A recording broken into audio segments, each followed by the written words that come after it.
in the second section on page Ayin, but just below the middle of that section, the line starts with the Shetevas, de-ein. Prior to that, there's a word, it starts with Lifnei HaTzimtzum.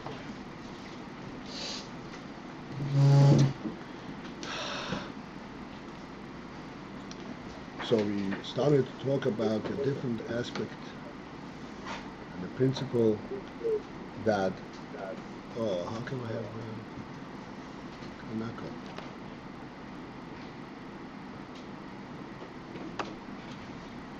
The principle that the Shomesh is, should I turn it off and start again? You could call in again, or I could just turn this volume. I'll call in again. I don't know what happened over here.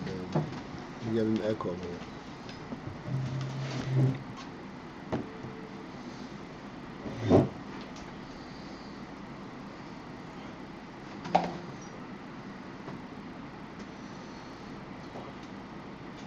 Welcome to AyinBase. Welcome. At the tone, please record your name followed by the pound key. I'm a Paltiel. Thank you. You are participant number 3. Okay, let's hope now. Okay. The Shomesh Israel are rooted in Atzmos.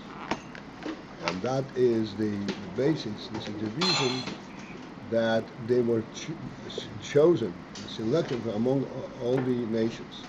The Mantrud, the Al-Medrash, and so forth. Explaining the principle of this selection. And explaining that this is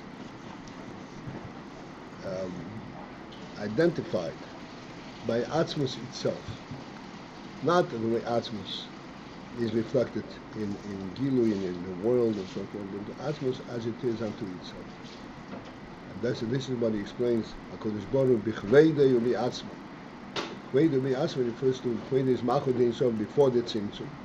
Bi'atzmo is the Atzmos itself, that is even superior to machod ein sof. And this is where up to the line begins de-ein sof. And then there is a parenthesis, at the end of close parentheses, and that's where we stop. Ad shenigla aleim, until that nigla aleim, that revealed himself upon them, Melech Malchei Amlochim HaKadosh Baruch Hu Giolam. That the Melech Malchei Amlochim himself revealed himself, Giolam, and he redeemed them from where? From the complete intermixing with the klipa that they were sunk into. This is what is referred to when it says Aginas ego is yoradati. I stepped down into Aginas ego in a garden of nuts, and it explains what is the illusion of nuts. Nuts have a very hard shell, and the shell completely conceals the fruit that's inside. You can't even tell that there is a fruit inside.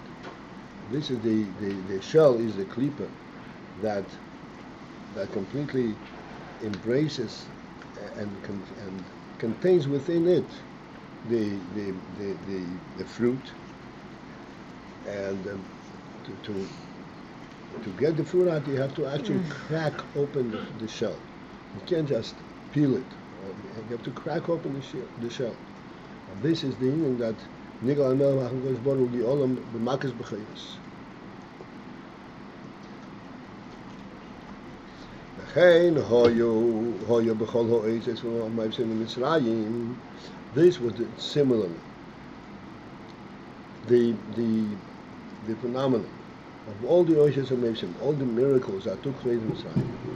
Shehoyu b'hem, that in those miracles and in those phenomenon, there was the principle of Havdalah ben Yisrael and Mitzrayim.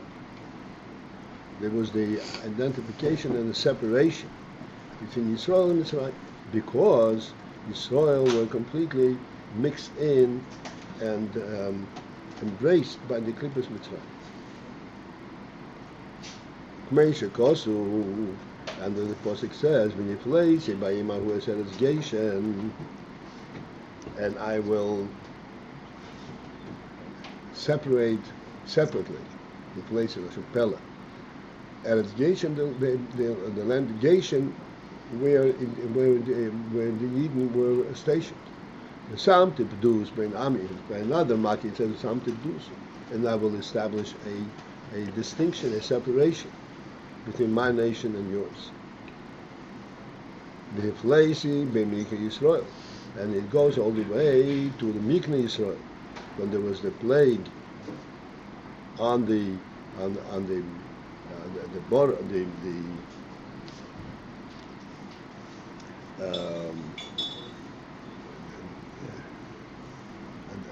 one of the markets where all the Mikna, the cattle were plagued, so the cattle of the Eden were not affected. But that Klal says in parentheses overall, Hoyo bechol hamakois, in all the makkos there was this phenomenon. Nogu from Mitzrayim v'rofel Yisrael. There was the sliding of Mitzrayim and bringing refuah and elevation in Yisrael. And as the pasuk says, v'chol bnei Yisrael hoyoyim. This is in speaking specifically about the makkos Choshech. Choshech was a makkah where there was deep darkness, not just an absence of light, a deep darkness in Mitzrayim for 3 days. It's different to explanations in the Pasuk 3 days or 6 days, but the Pei Mamash there was tremendously deep darkness. While by Mitzrayim there was a deep darkness, by Eden there was light.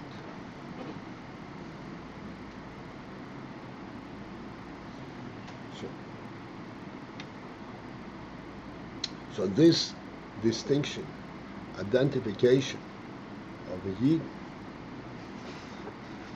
while they were still mixed in and still actually involved in the Klippus Mitzrayim, in the culture of Mitzrayim, this came as a result of the fact that this revealed the principle that they have this atzmus, shoyra sheva atzmus, that wherever they are, they have this initial essential point, which is not easy to identify, and it can be only identified by the source from where that point comes from.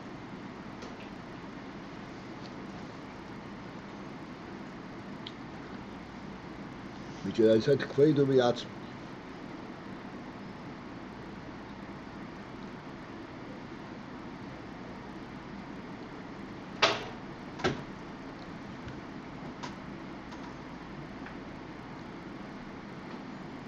We still have a chance to talk about this more. But we have to understand that the Mitzrayim, while they were still in Mitzrayim, that period that we've now discussed, when Eden was still in Mitzrayim and they were being drawn out from there, identified and drawn out. This separation and this selection and choice was b'chinas katnus adayin, on a small scale, on a very basic level.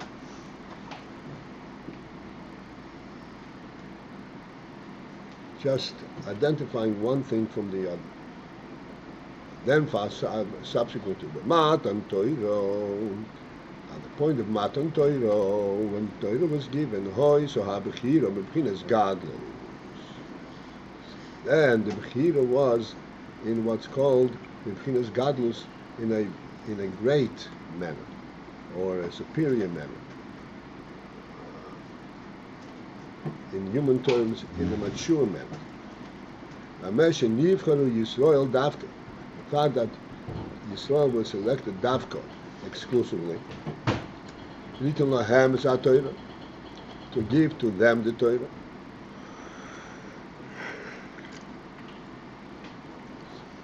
and not to other nations.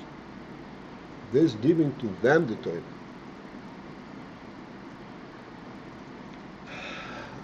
and the Torah, as we shall see, and we already we learned before, Torah, this is representing the presence and the godly presence itself. That is in a different category already. It's one thing to draw them out, and they're still, so to speak, in their own presence, in their own orientation.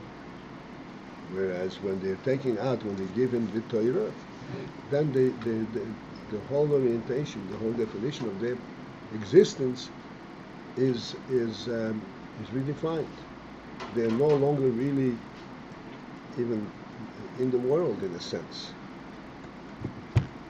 Their essential source has now been identified with them here in the world.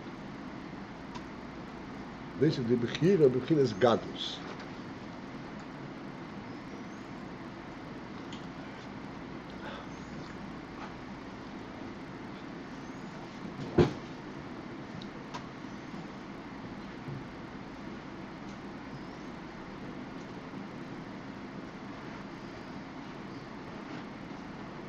As we discussed a little bit before, we talked about the Chvoide v'atzmai. The Chvoide, you said, this is the Malchus B'pnei HaTzimtzum. So we explained that what is that Chvoide? So you're using the example from on the human level. There is the human dignity, and the human dignity on the first stage is identified in contrast to that which is undignified. So whenever you identify the dignity in contrast to that which is undignified, you're not really identifying the essence of that dignity, of that stance, of that covenant. When you're identifying it in contrast to that which is undignified. Say, hey, you can't go over there.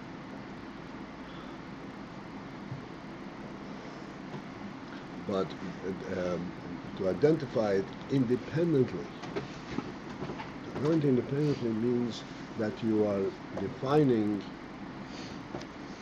if we should identify by Yid, for example, or a human being, for that matter, going back to the muscle of dignity, of the human status, of the being living up to the human principles.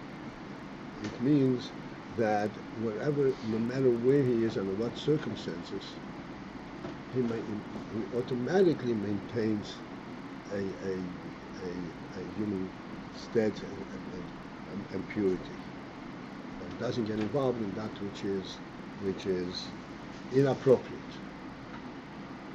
and doesn't get involved in that which is is already in a form of contrast. The real point is when he is involved in something which the world does not even relate to. Doesn't make any sense. What do you know? What is this about? And so we always say, what is a good illustration of that state?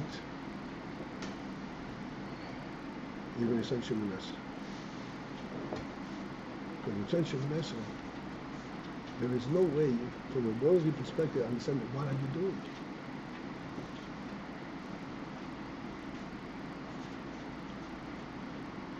From acting on a worldly level to reflect on something and to experience something, it's not by standing by the wall.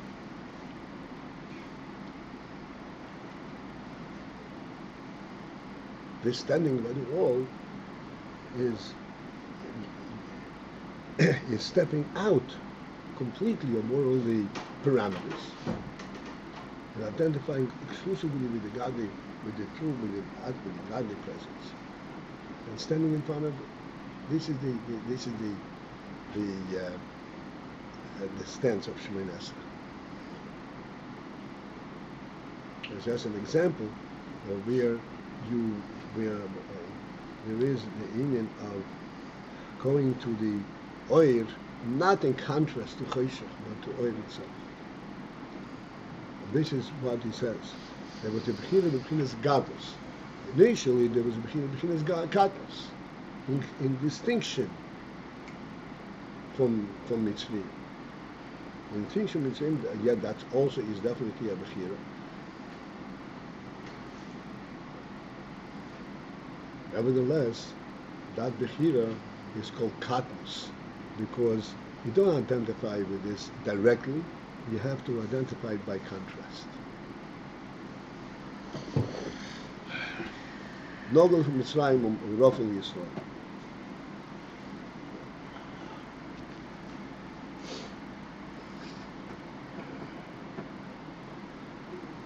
And this is where Nosson was a Torah. When you give him the Torah, we spoke about many times. The Torah put Eden in a totally different place, in different reality.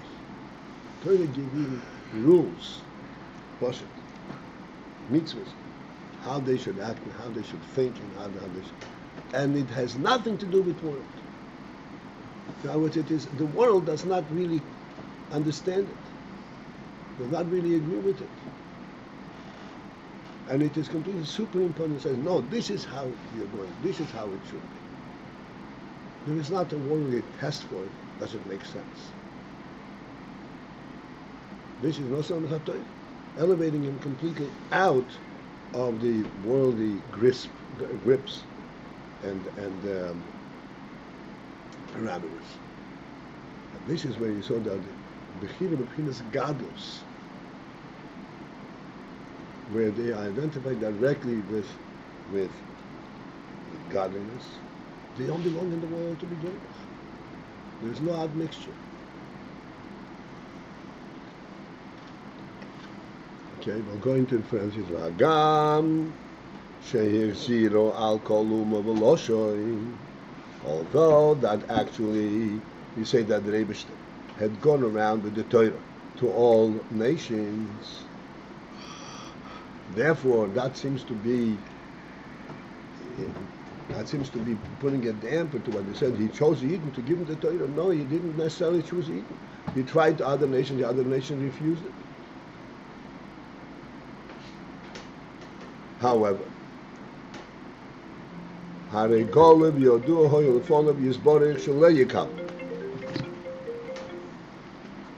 have to understand that it was clear to Hashem before, clearly, that they will not accept it. In other words, he wasn't taking a chance by offering the Torah to them. Oh, maybe they'll take it. There was no such thing. Why then, with the Umashe Zero, the fact that he went around with it, Hu Rak, he was only big day Shalilam time,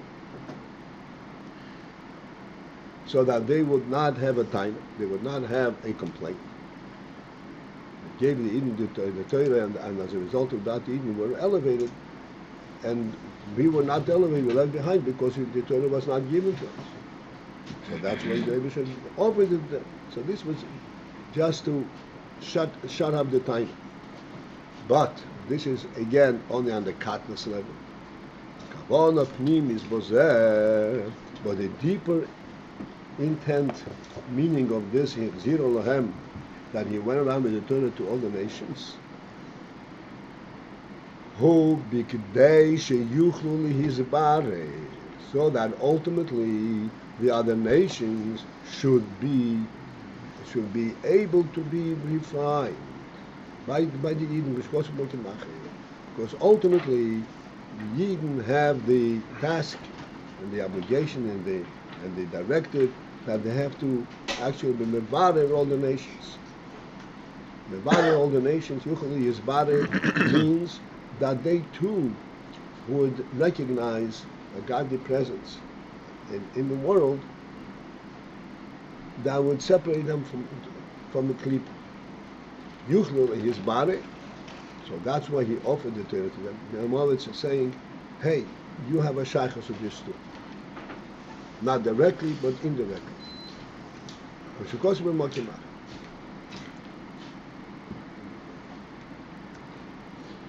Okay.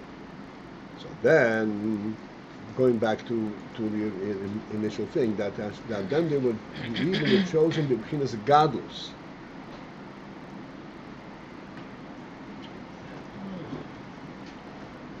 I just want to go back to this b'chinas gadlus, which is a very significant phenomenon.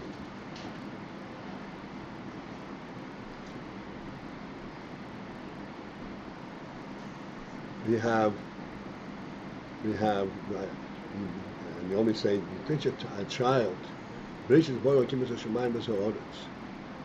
no problem understanding it, he has no qualms about it, and it makes sense to him.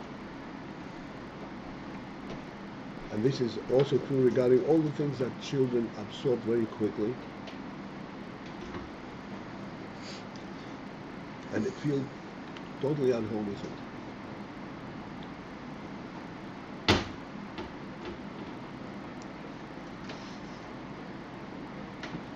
And yeah, this is b'chinas katnus.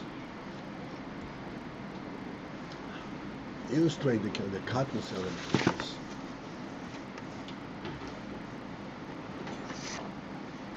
Lately, we've been mentioning what the Baal Shem Tov says, "Mokim sheretzoyne shel odom shom hu."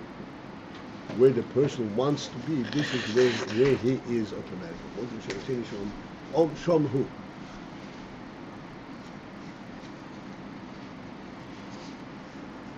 When you see something grand, you want to be there. And by this wish that you want to be there, this actually transposes you, transplants you there. But that is only because it's grand, and this is why, and so therefore you relate to it, you identify with it.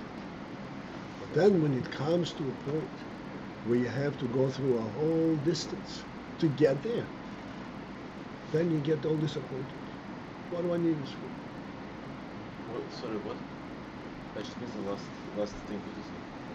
If you have to go a long distance to get there, you get tired of it. What do I need it for? I thought I'll make a step and I'll be in Gan Eden. It's a long trek to Gan Eden. You have to struggle and fight each step. From a distance, this is what I wanted, and yes, I sense that this is the truth. But now you have to deal with all the different aspects of which I was accustomed to, and I have to counter them all. I told you, I was in the house. We had some visitors from Florida. There was some kind of a get together. So this lady was in our house, and very fine and intelligent lady, and they became frum. And she was talking, says, be 100% frum. But one thing my husband says, Chol of Yisrael we cannot accept. What?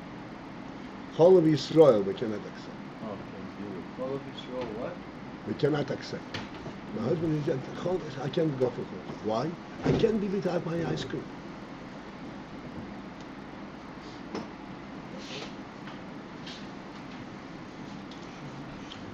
In other words, everything, ice cream becomes a challenge. It's a change. It's a change in your lifestyle. You're going to Makabel the Torah. You're going to the highest thing. Yes, it's highest, but you don't realize how you have to change how you put on your shoes.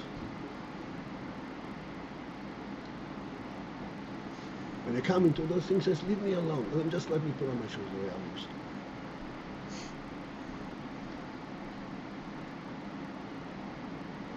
So, this is the godless element is where you are not just identifying with something grand and you say, oh, it's beautiful, but you actually understand its significance, and you're ready to struggle for it and to fight for it and to go through all the discomforts in order to get it in truth, not just to experience it, not just to glow in its beauty. but to be related to its truth. This is called godless.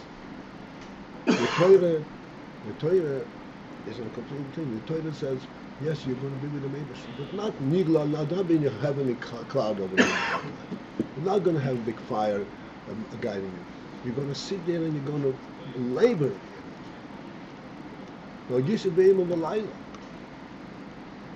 And pas b'melech techel, u'mayim amsur tishta, v'alor tisha, as the Mishnah describes, you will eat water and bread with water, and you'll sleep on the floor. This is how you're going to get the Torah. Ah, wait a second. I didn't reckon on that. It may be worth it, but I'm not ready.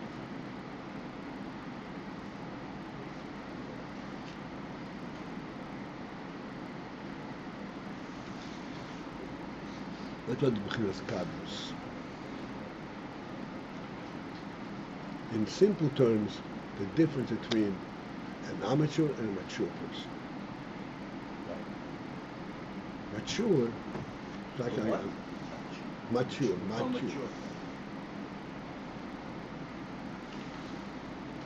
One time, a couple were having all kinds of difficulties.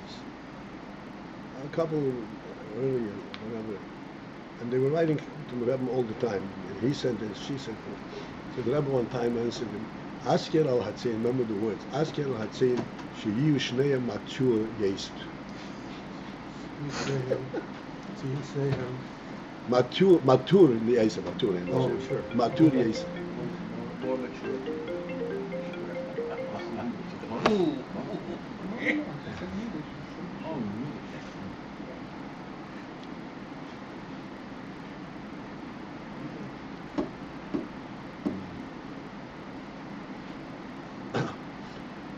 Mature is like you see sometimes when you plant trees, you plant young trees, they until the tree really took root, you cannot even stand on its own.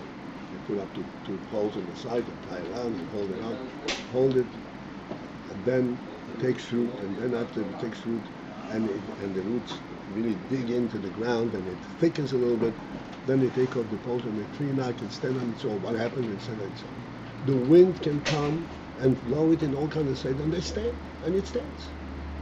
It's not just standing there and drawing supplies from the ground, nutrition from the ground. It's being attacked by all kinds of different forces. I said we stand wind, and wind going in every direction, and then the cold and the heat and everything. And once it's mature, it's rooted into the ground and says, no, I'm staying put. It stays put. This was what godless. The Torah, this was a Bechira Mepilas godless.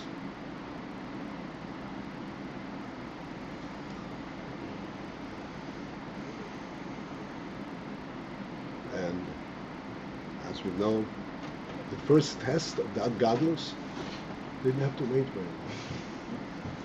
The first test of God was what? The first test of that godless, Oh, yeah. we didn't have to wait very long.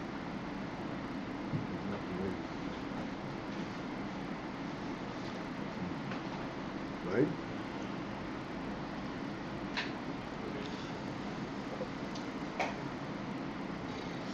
I didn't get the point.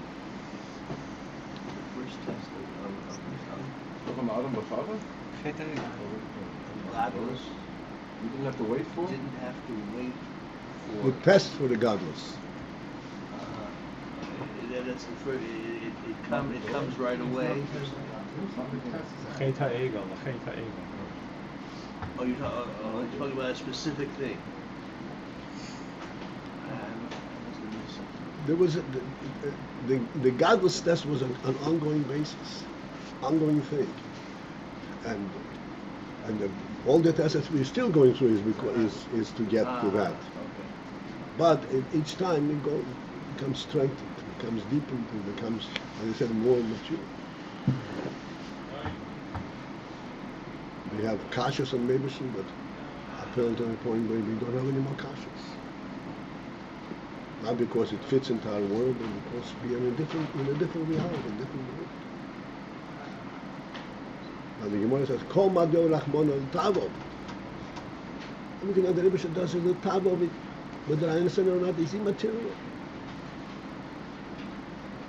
That's not the criterion. This is the hero of his Gallus.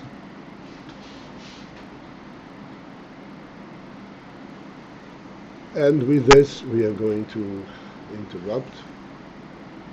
We're going down. Paltiel. God's voice went around the world and asked the nations if they wanted to accept the Torah. Is that the way you understand?